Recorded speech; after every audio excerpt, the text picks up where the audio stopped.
Assalamualaikum warahmatullahi wabarakatuh. Jumpa lagi di channel KPMat. Nah, kali ini kita ngelanjutkan video sebelumnya yang udah ngebahas tentang soal matematika estis ya. Nah, di part A kemarin kita udah bahas 3 soal. Untuk part B ini kita akan bahas 3 soal lagi. Oke? Nah, jadi untuk soal nomor 4 ini kita punya parabola yaitu x kuadrat dikurang 6x tambah 8 digeser ke kanan ya sejauh A satuan searah dengan sumbu x dan digeser ke bawah sejauh 6A satuan. Jika parabola hasil pergeseran ini memotong sumbu x di x1 dan x2, maka setengah kali x1 kuadrat ditambah x2 kuadrat itu berapa gitu ya. Nah, jadi untuk ngejawab soal ini, adik-adik harus ingat lagi tentang materi transformasi geometri gitu ya, yaitu tentang translasi atau pergeseran.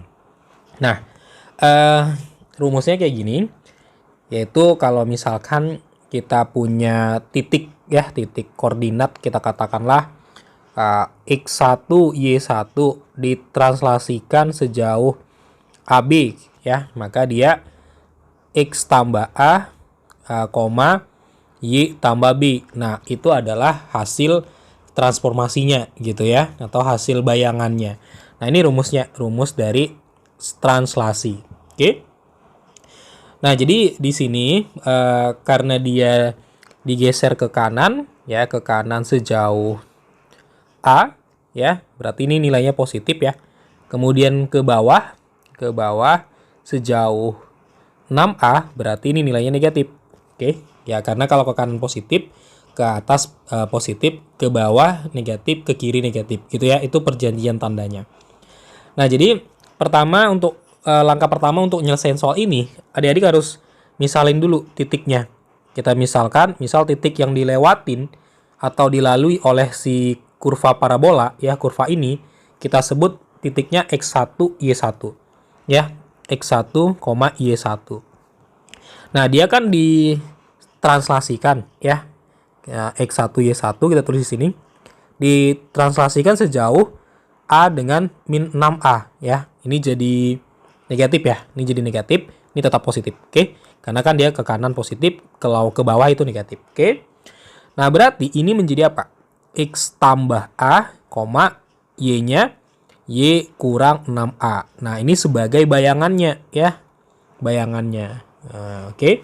Nah, atau x aksen y aksennya kita tulis. Nah, kita bisa buat di sini x aksen kita itu nilainya adalah x tambah A.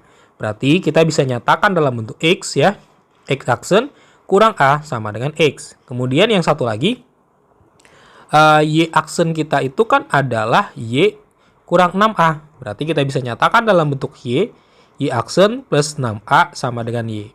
Nah, langkah selanjutnya kita substitusi. Kita substitusi ke persamaan awal, yaitu Y sama dengan X kuadrat kurang 6X tambah 8. Nah, kita ganti nilai X dan Y-nya. Jadi Y-nya itu kita buat Y aksen ditambah 6A. X-nya itu kita buat X aksen kurang A kuadrat kurang 6 kali X aksen kurang A ditambah 8. Nah, kita hilangkan aja simbol aksennya. Jadi kita tulis kayak biasa. Nah, ini kita kuadratin.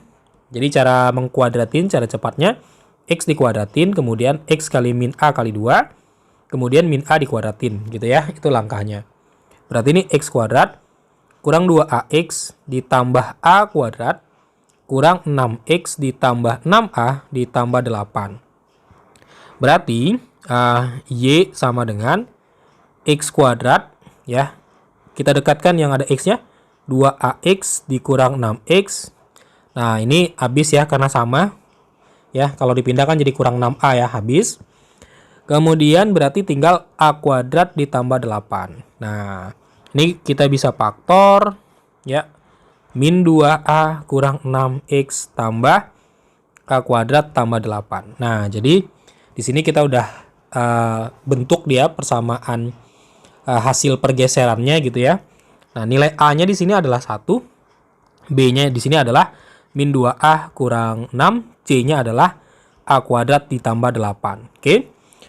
Nah, karena pertanyaannya itu adalah X1 kuadrat tambah X2 kuadrat ya, dikali setengah. Nah, kita coba ingat lagi rumusnya. Nah, kita ingat lagi bahwasanya setengah dikali X1 kuadrat ditambah X2 kuadrat itu bisa dibuat menjadi X1 ditambah X2 kuadrat kurang 2X1 X2. Nah, ini adalah rumus akar-akar persamaan kuadrat ya. Nah, oke, nih kita hapus dulu ya. Nah, jadi ini tinggal kita substitusi aja. X1 tambah X2 kan masih ingat nggak rumusnya? Kita buat di bawah sini ya. X1 tambah X2 itu min B per A. X1 kali X2 itu C per A. Nah, ini rumus yang harus diingat ya. Oke, jadi kita bisa substitusi aja langsung. X1 tambah X2 kan min B per A ya. Berarti min B per A, kalau dia dikali min kan ini jadi positif semua ya. Min B per A ya kan. Ini kan min B per A. Dikali min jadi positif semua dibagi 1. Berarti tetap ya kan. Nah, berarti dia ini menjadi 2A tambah 6 pangkat 2. Dikurang X1 kali X2 C per A. Nah, di sini C-nya kan ya, C-nya ini. Dibagi ini, berarti kan tetap ya. Tetap dia. Berarti 2 dikali A kuadrat ditambah 8. Oke. Nah, ini setengah. Ini kita kuadratin kayak tadi. Ya, berarti ini hasilnya 4A kuadrat ditambah 2 kali 6, 12 kali 2, 24. 24A ditambah 36 kurang 2A kuadrat dikurang 16 gitu ya. Jadi ini setengah. Nah, ini 4A dengan ini kita coret jadi 2A kuadrat. Kemudian ditambah sorry, ini ada salah ya nguadratinnya. Ini salah. Ini harusnya nggak ada kuadrat ya. Nah, kita coba ulangi lagi. Jadi 2A kuadrat ini 2A kali 6, 12 kali 2, 24A ya. Jadi nggak ada kuadratnya. Jadi 24A aja. Nah, jadi kan 4A ya, 4A kuadrat dengan min 2A kuadrat kan jadi 2A kuadrat nih ya, yang ini kali kurang ini jadi ini ya kan.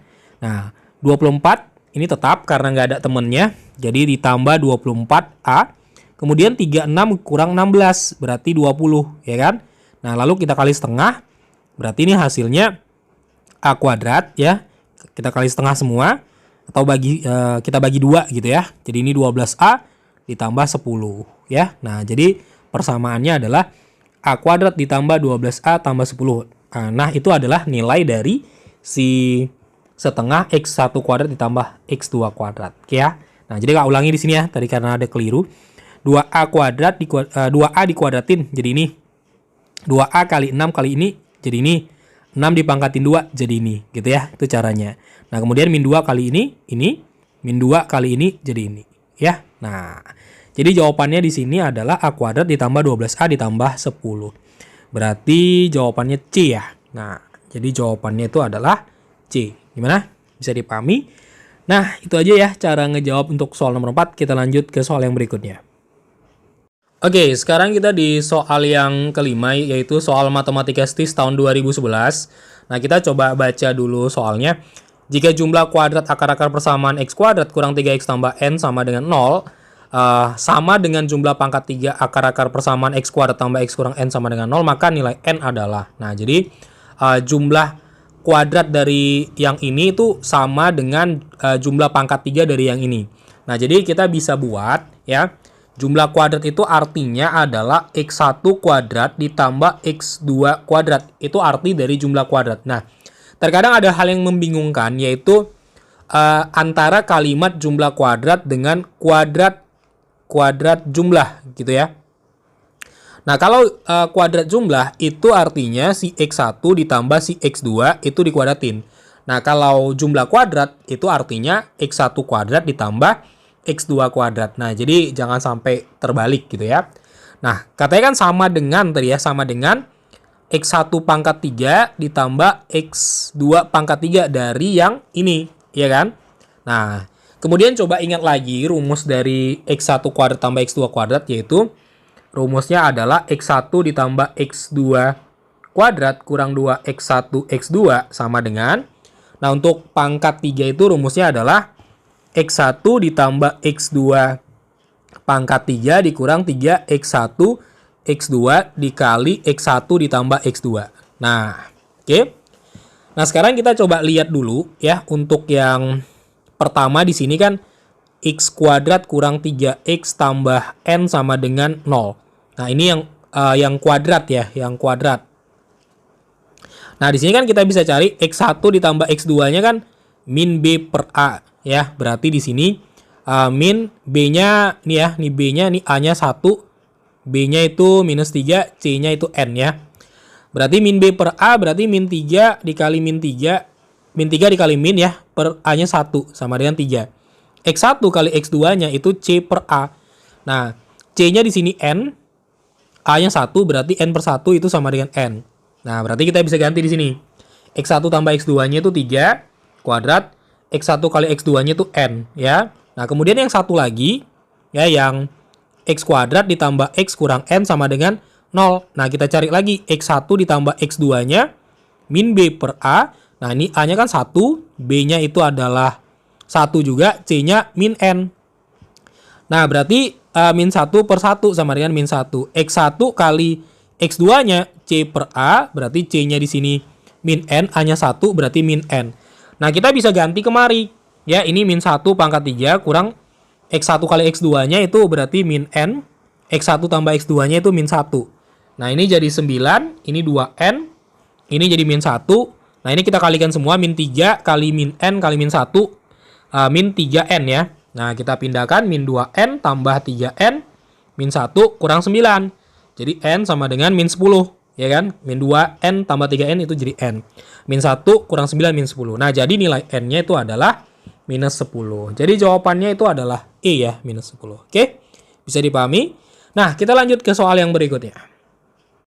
Oke, sekarang kita di soal yang ke-6 ya. Nah, ini adalah soal matematika STIS tahun 2011 ya. Kita coba lihat dulu soalnya.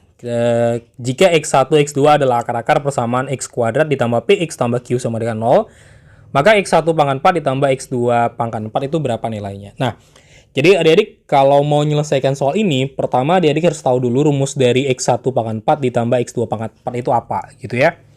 Nah, di sini Kak kasih tahu dulu rumusnya. Jadi X1 pangkat 4 ditambah X2 pangkat 4 itu rumusnya adalah nih ya. X1 ditambah X2 kuadrat dikurang 2X1 X2 ya pangkat 2 dikurang 2X1 X2 kuadrat. Nah, ini rumus yang dibutuhkan untuk menjawab soal ini gitu ya. Nah, jadi coba ingat lagi rumus-rumus dasar dari akar-akar persamaan kuadrat ya, yaitu salah satunya ini.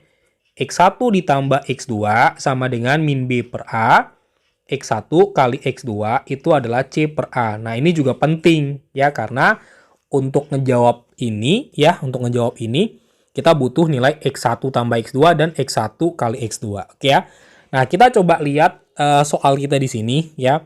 Kita punya persamaan X kuadrat ditambah PX ditambah Q sama dengan 0, nilai A-nya itu 1, B-nya itu adalah P, dan C-nya itu adalah Q, ya. Nah, kita tinggal substitusi aja ke dalam rumus yang udah kita buat ini. Berarti, kita bisa buat kayak gini, X1 tambah X2, ya, X1 ditambah X2 berarti min B per A. Jadi, kita tinggal masukin aja min B per A, berarti min P per 1, gitu ya kan. Kemudian X1 kali X2, itu berapa? C per A, ya kan. Berarti Q per 1. Nah, kita tinggal substitusi aja. Oke. Berarti di sini sesuai dengan rumusnya tadi min B per A berarti min P per 1 kuadrat kurang 2 kali X1 X2 C per A ya. Berarti Q per 1 ya. Kuadrat kurang 2 kali X1 kali X2-nya C per A berarti Q per 1 ya. Kuadrat. Oke. Nah, ini tinggal kita kuadratin aja. Min P bagi 1 itu berarti min P, lalu dikuadratin berarti P kuadrat kurang 2Q pangkat 2 dikurang 2Q kuadrat ya. Q bagi 1 kan tetap ya. Nah, ini tinggal kita kuadratin. Ingat lagi trik mudah untuk kuadratin. Caranya gini. Jadi ini kuadratin ya, itu langkah pertamanya, ini kuadratin. Kemudian ini kali ini itu langkah keduanya. Kemudian langkah ketiganya apa? Min 2Q ini dikuadratin gitu ya. Nah, kita coba praktekin. Jadi P pangkat 2 dipangkati 2 lagi jadi P pangkat 4. Kemudian P kuadrat kali min 2Q kali 2 berarti min 4 P kuadrat Q ya. Kemudian langkah terakhirnya adalah min 2Q-nya dikuadratin berarti 4Q kuadrat ya. Kemudian dikurang dengan ini min 2Q kuadrat. Nah, berarti kita bisa tulis P pangkat 4 kurang 4P kuadrat Q. Ini kita kurangin ya. P kuadrat ya, 4Q kuadrat dikurang 2Q kuadrat. Ini kita kurangin menjadi 2Q kuadrat. Nah, ini jawabannya. Oke ya, jadi P pangkat 4 kurang 4P kuadrat Q ditambah 2Q kuadrat. Nah, kalau kita lihat di sini jadi jawabannya itu adalah A ya, P kuadrat kurang 4P kuadrat Q ditambah 2Q kuadrat. Oke, bisa dipahami penjelasannya? Nah, kerasa itu aja ya video kita kali ini pada part B-nya ya, yang ngebahas tentang soal matematika statis, materinya persamaan dan fungsi kuadrat ya. Nah, nantikan video selanjutnya. Oke, terima kasih. Assalamualaikum warahmatullahi wabarakatuh.